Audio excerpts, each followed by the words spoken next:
Silva, the long-time middleweight champion and a strong contender to carry the greatest of all-time mantle, returns to action following the horrifying broken leg that kept him out of action for more than a year. He draws the enigmatic, one-of-a-kind Diaz, who has not fought since dropping a 5-round decision to then-welterweight kingpin Georges St. Pierre nearly 2 years ago. Silva is the greatest striker in the sport's history and probably its purest counter-fighter with an unparalleled sense of timing, range and exceptionally efficient circular movement. He dislikes leading and only does so if his opponent refuses to oblige him and throw, but when Silva chooses to move forward, he works behind a crisp, straight left and snapping low kicks as he circles and darts. When he really wants to go on the attack, he mixes in a sneaky back-leg high kick that plays off his cross, but such unbridled aggression is a rare occurrence. He feints constantly, and once an opponent begins to react with single shots, Silva really goes to work, slipping his head off the centerline and returning with perfectly timed jabs, hooks, crosses, knees and kicks in a bewildering variety of counters.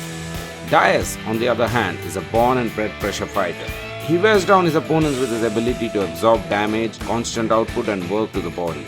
The problems with his boxing-based linear approach should be clear with this point.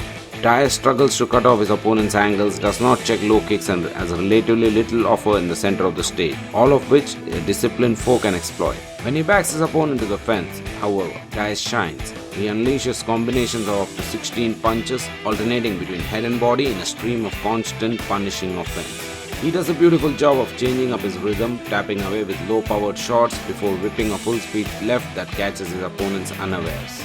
While the betting odds capture and the difficulty of the matchup for Diaz, there are so many X factors and unknown variables here that it is almost impossible to predict how the fight will go. Both fighters are coming off long layoffs. Diaz has not fought in 22 months and Silva is dealing with the psychological and physical impact of a serious leg injury, along with a consistent drop down the aging curve. Diaz is no spring chicken himself either. There are a number of potential outcomes here. First, Silva might keep the fight in the middle of the cage and work over Diaz with low kicks and circular movement to take a clear, boring decision over a frustrated opponent.